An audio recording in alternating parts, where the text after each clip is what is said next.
is just fantastic.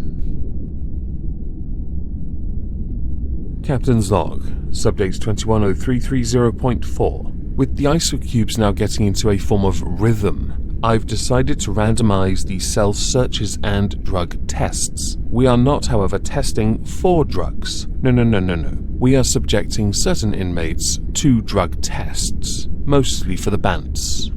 Welcome to the halls of injustice. Today we have inmate number 066, aka Daniel Davies, from Swansea, Wales. Inmate 066 has a track record for certain types of crimes. Many might say that they have been exacerbated because of 2020 and 2021's sheeple crowd control. But as these crimes predate sheeple crowd control and the Coronavirus Act, it is safe to say it is unlikely this exacerbated anything. So inmate 066 has a rich history of committing the following crimes: domestic assault, harassment, and breaching of restraining orders. Now that is relevant for later. Each of these, by the way, carry a jail term. He has been arrested multiple times. He has done time. He is quite weak and cowardly. You have to be if you hit a woman. You have to be if you think you're above the law, which is evident when you breached restraining orders. Plural on those, by the way. He has a history of toxic, controlling, bullying, and abusive behavior. And it is this same behavior that has landed inmate 066 in that ISO queue. Over the period of Christmas 2020, lockdowns had just been reintroduced. Wales itself was in a very strict lockdown. Daniel Davies and his then partner had been having a series of arguments.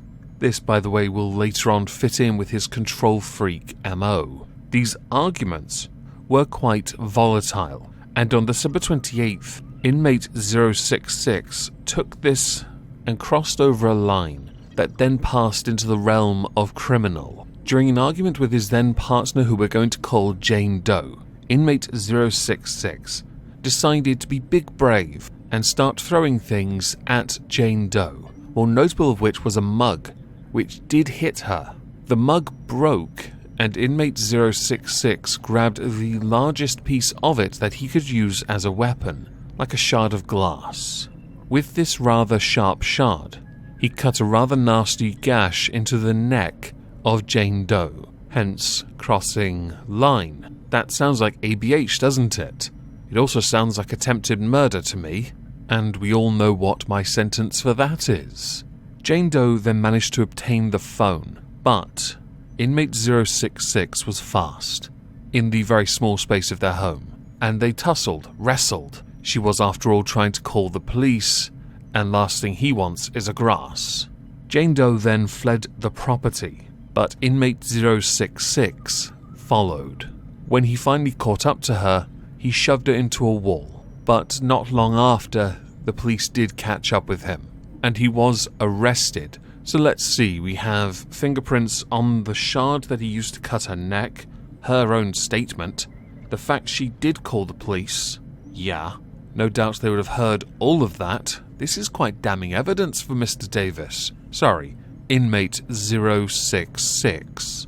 Obviously, because the evidence was hardly in his favour, inmate 066 did admit to a charge of assault occasioning ABH. No doubt that was the best chance the police had of sending him to prison. I maintain attempted murder. My judges are far more efficient at this. It would have been a simple case. The judge arrives, obtains the evidence, and then sentences you to life on Titan. We do not tolerate domestic abusers, no matter their gender. When this went to trial, his team, his defense, had a fantastic excuse for his behavior, something which I'm sure all of you will totally not roll your eyes at. He has mental health issues, because that's unique, and learning difficulties.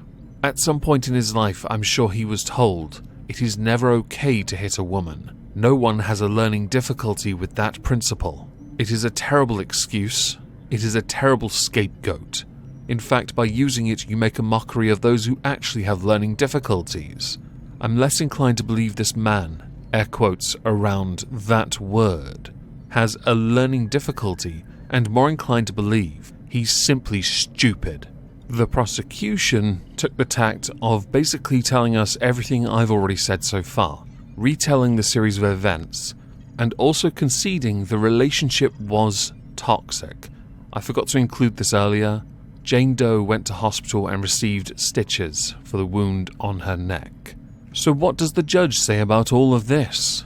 Judge Paul Thomas QC says that inmate 066's behavior towards partners was concerning, as all his previous convictions concerned his partners, and it was clear from his record and from the contents of a pre-sentence report and from the facts of the case that he was a man who represents a real risk to any woman unlucky enough to be in a relationship with him. The pre-sentence report indicated that he was a manipulative person, something which I can wholeheartedly agree with if he's managed to convince this many women to date him for him to then end up getting convicted for what he does to them. And he has to be manipulative and obsessive if he breaches a restraining order.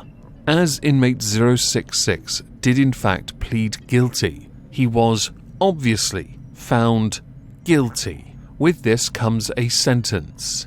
So for the guilty plea of assault occasioning actual bodily harm, Judge Paul Thomas QC gave the sentence of 36 weeks in prison, with a 1/4 discount for the guilty plea. Half of the remaining sentence will be served in custody before he is then released on license to serve the remainder within the community. He is also subject to a restraining order, banning him from contacting the victim, Jane Doe, for the next 3 years.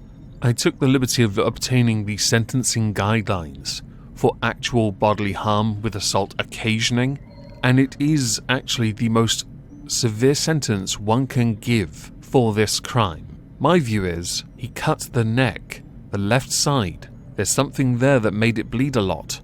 Can you name it? It starts with carotid and ends with artery. My view is attempted murder. Much simpler. This way, there is a permanent restraining order and a whole wad of empty space between you, because he'll be on Titan. He'll be spending his time in his isocube and doing some good old-fashioned diggy hole on Titan. Yes. But I can fully understand and respect why they went with assault occasioning ABH. My view, though, is he used a weapon and he cut her bad enough it's attempted. But I could be wrong. With this, I'd like to know what you all think. So please do let me know in the comments down below.